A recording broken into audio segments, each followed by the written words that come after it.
She sat across from me in my office, 73 years old, sharp mind, strong hands, and she said something I've heard hundreds of times. "My son is just so busy. He has a big job, 2 kids, I understand." And then her voice dropped, almost to a whisper. "But sometimes, I wonder if busy is just the word he uses, so neither of us has to say what's really happening." That question, that quiet, aching question, is one of the most common things I hear from parents over 60. And I want you to know something right now. If you have ever asked yourself that same question, you are not being paranoid. You are not being needy. You are being observant. Because the truth is, and I say this after more than 40 years of working with families, busy and distant look almost exactly the same from the outside. The missed calls, the short texts, the empty chair at Thanksgiving. On the surface, the picture is identical.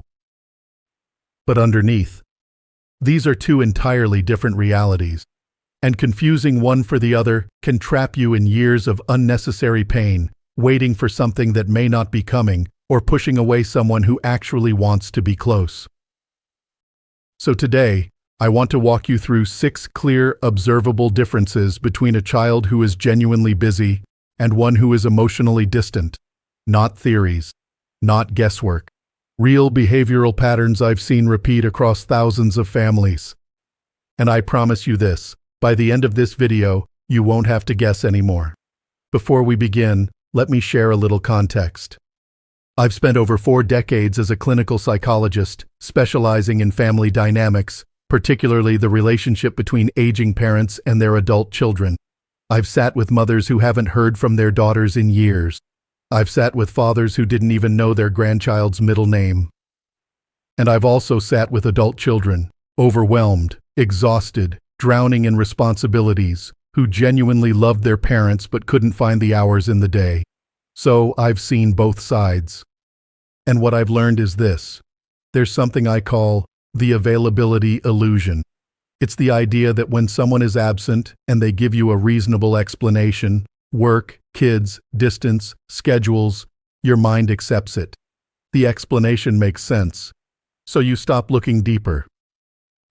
But sometimes that reasonable explanation is a curtain, and behind it is something very different. Today, I'm going to help you see behind that curtain, gently, clearly, and without blame. These 6 differences are based on observable behavior, not assumptions, not emotions. Things you can actually see, hear, and verify. Let's begin. The first difference, and this is one you can notice immediately, is how your child responds when you invite them to something. A busy child says no, and then offers an alternative. You say, "Can you come for dinner on Saturday?" And they say, "Saturday won't work, but how about the following weekend? I can come Sunday afternoon." The door closes, but a window opens. There is a counteroffer, a replacement, a signal that says, "I can't make this one, but I still want to see you." A distant child says no, and leaves it open-ended, permanently open-ended. "I'll try. Let me see. I'll check my schedule and get back to you." And then, nothing. No follow-up. No counteroffer. Just vagueness that eventually dissolves into silence. And here's what matters. In both cases, the immediate answer is no. That's why it's so confusing. But the architecture of the no is completely different. I call this the difference between rejection with replacement and rejection with vagueness. One is a scheduling conflict. The other is an exit strategy that never announces itself. So here's your takeaway, and I want you to really hold on to this. Don't listen to the reason. Listen for the counteroffer. If the counteroffer is there, even a small one, the connection is alive. If it's consistently absent, that silence is speaking. The second difference is about the content of your communication, not how often they call, but what's inside the call when it happens. A busy child's messages are short but warm. They might only have 2 minutes, but in those 2 minutes they ask how you're feeling. They mention something small. "Mom, I tried that soup recipe you sent." They text a photo of the kids at the park. Brief, yes. Rushed, maybe. But there's warmth in it. There's a thread of connection, even when it's thin. A distant child's messages are purely transactional. They contact you when something is needed, a document, a piece of information, a logistical question about the house, an update they're obligated to share. There's no curiosity about your life. No, how are you really doing? No spontaneous sharing. It's efficient. It's polite. And it's hollow. In psychology, we draw a clear line between transactional contact and relational contact. Transactional contact serves a function. Relational contact serves the relationship itself. And here's what attachment theory tells us. A securely attached person maintains what we call emotional check-ins, small, spontaneous moments of connection, even under extreme pressure. It's like a heartbeat. It doesn't stop just because life gets hard. It might slow down, but it keeps going. When the heartbeat disappears entirely, when every interaction becomes purely functional, that's not busyness. That's withdrawal. The third difference is perhaps the most revealing and the most painful to observe. It's what happens when you're sick or hurt or you need help. A busy child may not be able to get on a plane the next morning. They may live 3 states away. They may have a job that doesn't allow sudden absences. But, and this is critical, their response is immediate. They call within hours. They ask detailed questions. They start problem solving. Can Mrs. Henderson next door check on you tonight? I'm going to call your doctor in the morning. I'll be there Friday. Can you hold on until then? The distance is physical, but the urgency is emotional, and you can feel it. A distant child responds slowly, minimally, sometimes not at all until a sibling reaches out and says, "Hey, Mom is in the hospital." And even then, the response is measured, careful, almost cautious, like they're calculating how much involvement is required rather than how much is needed. I call this the crisis responsiveness test, and in 40 years of practice, I have never seen a more reliable indicator of where you truly stand in someone's emotional world. Because when crisis hits, the mask comes off. Busyness can explain a missed birthday call.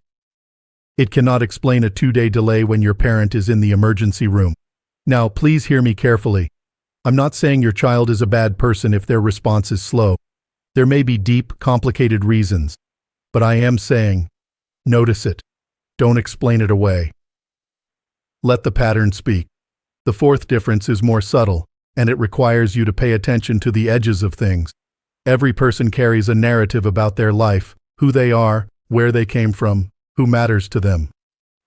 We share this narrative constantly, with coworkers, friends, neighbors, even strangers. My mom makes the best pie. My dad taught me how to fix things. I need to call my folks this weekend. A busy child keeps you in their story. You appear in their conversations with others, naturally, casually, affectionately. Their spouse mentions you. Their children talk about grandma and grandpa with familiarity because you are talked about in that home.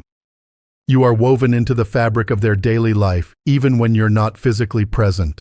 A distant child, slowly, quietly, edits you out. You don't come up in conversations. Their friends may not know much about you. Their children might feel like you're a stranger, not because you haven't tried, but because you simply aren't mentioned. You exist in their life the way a storage unit exists, technically there, occasionally accessed, but not part of the living space. I call this the difference between narrative inclusion and narrative erasure. And I want you to understand, this isn't always deliberate. Sometimes it happens gradually, unconsciously, but the effect is the same. When someone stops telling stories about you, they've begun the process of living without you. You may not be able to observe this directly, but there are signs. How do your grandchildren greet you? With warmth and familiarity, or with the polite awkwardness of meeting someone they've only heard about? How does your child's partner talk about you? These are windows into whether you still live inside the narrative or outside it. The fifth difference goes straight to the emotional core, and for many of you watching, this may be the one that hits closest to home. When you say to a busy child, "I miss you, I wish we could talk more," something happens inside them. They feel a pang of guilt. They pause. They say, "I know, Mom. I'm sorry. I'm going to try to do better." They may not change overnight, but the guilt itself is a sign. It means the bond is still alive. It means your words still reach something inside them. When you say the same thing to a distant child, "I miss you," the reaction is different. There might be silence, a change of subject, a clipped "okay," or worse, irritation, a sigh. A feeling that you are being unreasonable, that your loneliness is a burden, that expressing your need is somehow an act of aggression. This is the difference between a guilt response and an irritation response. And that difference tells you almost everything you need to know. Guilt means the door is still open. The connection is strained, stretched thin, maybe neglected, but it's alive. Your words land on fertile ground. Irritation means a wall has been built. Your emotional expression doesn't create connection, it creates pressure. And when someone experiences your love as pressure, that tells you something profound about where the relationship stands. The great psychologist Erik Erikson spoke about the final stage of human development, what he called integrity versus despair. At this stage of life, one of our deepest needs is to know that we mattered. That our love landed somewhere. That our presence in someone's life made a difference. And the way your child responds to your vulnerability, that is the mirror that reflects whether they still hold space for you. I know that's hard to hear. But I also believe you deserve the truth, because the truth, even when it's painful, is always more useful than a comfortable lie. The sixth and final difference is the one most of you have probably already noticed, because it's the most visible. Holidays, birthdays, Mother's Day, Father's Day, anniversaries. These are what I call emotional anchor points, dates on the calendar that carry symbolic weight far beyond the day itself. How someone treats these days tells you exactly where you sit in their system of priorities. A busy child may not make it home for Thanksgiving. The flight might be too expensive. The kids might have school. Work might be impossible to leave. But, and this is what matters, they acknowledge the day. They call, not a two-word text at 11 at night, a real call, or a long, thoughtful message. Or a card that arrives in the mail, maybe late, maybe imperfect, but intentional. They are saying, "I can't be there in body, but I am there in spirit. You are not forgotten." A distant child treats holidays like an obligation or forgets them entirely. A generic Happy Mother's Day text that could have been sent to anyone. A belated message that feels like it was prompted by guilt rather than love. Or silence. Just silence. I call this ritual maintenance. Every relationship has rituals, small repeated acts that say this matters to me. When someone maintains those rituals even under pressure, they're investing in the relationship.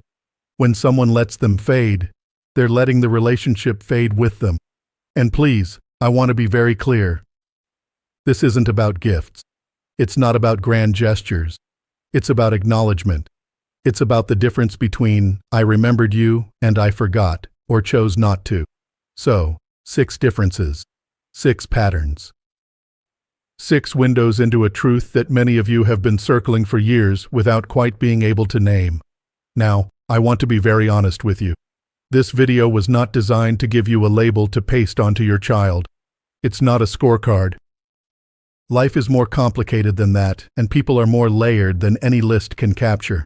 But what I hope this video does give you is something I call the clarity gift. It's the ability to stop guessing, to stop oscillating between hope and hurt. To look at the evidence, calmly, without panic, and say, "Okay, I think I understand what's actually happening here." Because once you have that clarity, you can finally respond in a way that actually makes sense. If your child is genuinely busy, then your job is patience, grace, understanding. Don't guilt-trip them. Don't keep score. Trust that the connection is there, even when the calendar doesn't cooperate. Your patience will be remembered. Your grace will be repaid. If your child is genuinely distant, then your job is different. Your job is to stop chasing, to stop waiting by the phone, to invest in your own life, your friendships, your health, your interests, your joy. Leave the door open, always. But do not stand in the doorway, waiting. That doorway should not become your entire life. You deserve to know the truth. Not because the truth is always comfortable, but because the truth sets you free. It frees you from the exhausting cycle of wondering. And in that freedom, you'll find something remarkable. The ability to focus on what you can control, which is the quality of your own life. That is not giving up. That is wisdom. And after 60, 70, 80 years on this earth, wisdom is what you've earned. Before you go, I'd genuinely love to hear from you.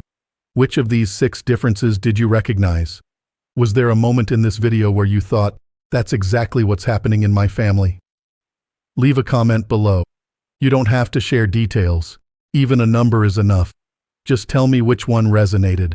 Because when you name something, it loses its power over you. If this is your first time here, I'm so glad you found this channel.